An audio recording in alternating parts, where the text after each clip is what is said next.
Hi hello friends మనము పేదరికంలో పుడటం తప్పు కాదు, పేదగా బతకటం కూడా తప్పు కాదు. గొప్ప గొప్ప ఆశలు పెట్టుకొని పేదరికంలో పుట్టామని మనకు మనమే కించపరుచుకోవద్దు. మన ధైర్య సాహసాలని మనం గుర్తు తెచ్చుకొని మనం కూడా సంపాదించాలి అని ఉంటే మనం కూడా ధనవంతులమే అవుతాం. ఎందుకంటే కొంతమంది అంటారు మనుషులు పేదవాళ్ళమేమో కానీ కులానికి పేద కాదుగా అంటారు. సామెత అది. కులానికి పేద కాదుగా అంటారు. కులానికి పేద కాదు అనే మాట అయితే అంటారు కానీ కులమే పేదవారని చూస్తుంది. కానీ మనం ఏమనుకుంటామంటే మనుషులు పేదేమో కులం పేద కాదుగా అంటారు. కానీ కులమే వీడికి లేదురా, ఆడికి అది లేదురా అని చెప్పుకుంటారు. కానీ అది నరం లేని నాలిక కాబట్టి అట్లా చెప్పుకుంటారు. కనుక మరి పేదరికంగా కూడా ఉండొద్దు. ఉంటే ఫుల్ బెగ్గరం చేయాలి దేవుడు. లేదంటే మంచిగా తిని పుష్టిగా ఉండాలి అంటే మనకు ఒక తెలివి అంటూ ఇచ్చాడుగా, ఒక జ్ఞానం అంటూ ఇచ్చాడుగా. ఆ తెలివితో ఆ జ్ఞానంతో ముందుకు పోవాలా. ఒక్కొక్కళ్ళకి ఒక్కొక్క మైండ్ సెట్ అండి. ఒక్కొక్కళ్ళు చదువుకొని ఉద్యోగాలు తెచ్చుకుంటారు, ఒక్కొక్కళ్ళు వ్యాపారాలు చేస్తారు, ఒక్కొక్కళ్ళు కష్టపడతారు. ఈ ముగ్గురు చూడు ఎంత తేడా ఉందో. పొలం పని చేసే రైతు చూడు 10 ఎకరాలు వేసాడు అనుకో, వాడికి మేము పొలం పని చేసేటప్పుడు 20,000 వచ్చాయి బెనిఫిట్. ఆ 20,000 10 ఎకరాలు వేసాడు అనుకో 2 లక్షలు చూసేవాడు ఆ రోజుల్లో. అదే ఇప్పుడు 10 ఎకరాలు వేస్తే ఒక్కొక్కడికి 1 లక్ష వస్తుందంట. ఆ ₹1,00,000 10 ఎకరాలు అయితే 10 లక్షలు వచ్చినట్టే. వాడికి కూడా సంవత్సరానికి 10 లక్షలు వచ్చినట్టే. రైతు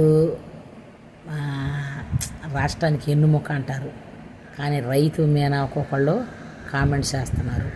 రైతులు బ్రతకాల, వాడికి 1,00,000 వస్తనే లేని దిగుబడి తగ్గిపోయి ఒక్కోసారి నష్టపోతాడు. వాడిని కూడా చూడాలి. కానీ కొంతమంది బిజినెస్ మ్యాన్లు ఉంటారు, ఒక్కొక్కసారి ఒక్కొక్క లోడ్ తెచ్చుకుంటారు, లోడ్ అంతా ఖరాబ్ అయిపోయింది. ఆ లోడ్ అంతా ఖరాబ్ అయినప్పుడు కూడా వాడు సంతోషంగానే ఉండాలి. ఒక్కొక్కసారి లోడ్ తెచ్చుకుంటాడు, ఆ లోడ్లో బెనిఫిట్ ఫుల్ వచ్చింది, అప్పుడు సంతోషంగానే ఉంటాడు. ఎందుకంటే బిజినెస్ మైండ్ అట్టాడిది. కష్టపడేవాడుది రైతు బిజినెస్ మైండ్. చదువుకునేవాడు చాలా బ్రెయిన్ పెట్టి చదవాలి. చదివితేనే వాడికి మంచి ర్యాంకు, మంచి ఉద్యోగాలు వస్తాయి. ఇప్పుడు చదవబట్టే కదా అందరూ కలెక్టర్లు, ఇంజనీర్లు, డాక్టర్లు అవుతుంది. అందుకే ఎవరి కోట వాళ్ళకు ఉండిద్దండి. కొంతమంది కులానికి పేదే కానీ మేము కులానికి పేద కాదుగా అంటారు. చదువుకునే చదువు, కష్టపడే రీతి ఇవన్నీ ఉంటే ఎవరో పేద కాదు. ఇది గుర్తుపెట్టుకున్నవాడు ఎవడైనా సరే ముందుకెళ్తాడు. అట్లా కాకుండా మొండిగబడి చేయలేను, ఓపిక లేదు, నాకు తెలివితేటలు దేవుడు ఇవ్వట్లేదు అని ఇట్లా ఆలోచించుకుంటా మనం కూర్చొని అనుకో, మన వల్ల గొర్రె పేగు కూడా తెగదు. గొర్రె పేగు అంట భలే సులకనేనంట, కానీ తెగదు. ఎందుకు తెగదు? ఎంతలోకి దించాలా? కానీ ఆ సోమరి పొత్తానాన్ని పక్కన పెట్టండి. మీకు మీరుగా బ్రతకాలి అని అంటే సోమరి పొత్తానాన్ని తీసి పక్కన పెట్టాలా. నేను చెప్పే మెసేజ్లు మీకు ఏమన్నా మీలో ఎవరికన్నా హట్ అయితే నన్ను క్షమించండి. ఎందుకంటే నాకు సూటిగా చెప్పటం ఎక్కువ ఇష్టం. ఎవరైనా ఏమన్నా కానీ నాకు ఇప్పుడు ఒకటి ఎదురుపడ్డాడు, నాకు డబ్బులు ఇవ్వాలా.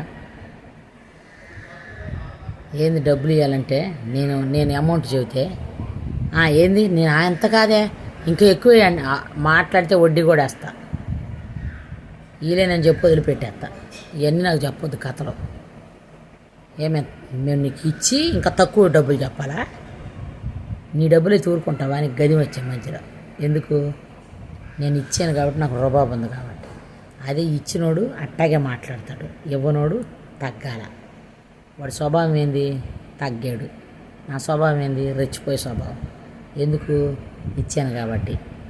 బైబిల్లో కూడా రాశాడు దేవుడు, అప్పిచ్చువాడు అప్పు తీసుకునేవాడు అప్పిచ్చువానికి దాసుడని. ఎవరైనా సరే అప్పు చేశారనుకో మీరు వాళ్ళ ఇంట్లో దాసులే. నేను మొన్న ఒక వీడియో పోస్ట్ చేశాను.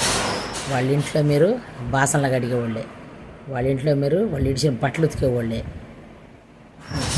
ఇదే వాళ్ళ ఇంట్లో బాత్రూమ్లు కడిగేవాళ్ళు. ఈ రకంగా ఉంటుంది టాపిక్. నిజమన్న వాళ్ళు తీసుకోకండి. బుద్ధి ఉంటే అప్పులు చేయొద్దు. తీసుకున్నారనుకో తీర్చేయాలి. 1 నెల 2 నెలలు సంవత్సరం తీర్చేయండి. అంతే పేర పెట్టుకొని వాళ్ళంటే ఎంత వీళ్ళంటే ఎంత అనుకున్నారులే ఇయ్యొచ్చులే, మనమైతే ఇప్పుడు మాసం చేపలు తింటున్నాములే. ఈ టాపిక్ పెట్టుకోవద్దు ఫ్రెండ్స్. ఎవరి అయినా కానీ పైసలే, ఎవరికైతే ఎవరికి రావు. నిజమా కదా? అందుకే నా మాట వినండి. మీరు కూడా అప్పులు చేయకండి, మంచిగా ఉండండి, తినండి, ఫాలో అవ్వండి, నన్ను ఫాలో అవ్వండి. మీరు అంతా జయమే, విజయమే కానీ అపజయం ఉండదు. కరెక్ట్ అన్నవాళ్ళు నాకు ఒక లైక్ చేయండి, షేర్ చేయండి, సబ్స్క్రైబ్ చేసుకోండి, నా వీడియోల్ని ముందుకు తీసుకుపోండి. ఓకేనా ఫ్రెండ్స్? నచ్చితేనే. నా వీడియోలు నచ్చకుండా ఎవరికి ఉండవు, కానీ మొండిగా ఒక్కొక్కళ్ళు నచ్చటల్లా. ఎందుకంటే నచ్చినట్టే ఉంటారు, కానీ నచ్చనట్టు చేస్తున్నారు. ఓకేనా? సరే, అంకుల్ ఫోన్ చేస్తున్నాడు, వీడియో చేస్తున్నా, అంకుల్ ఫోన్ చేస్తున్నాడు. బాయ్, మరి ఉంటా. బాయ్.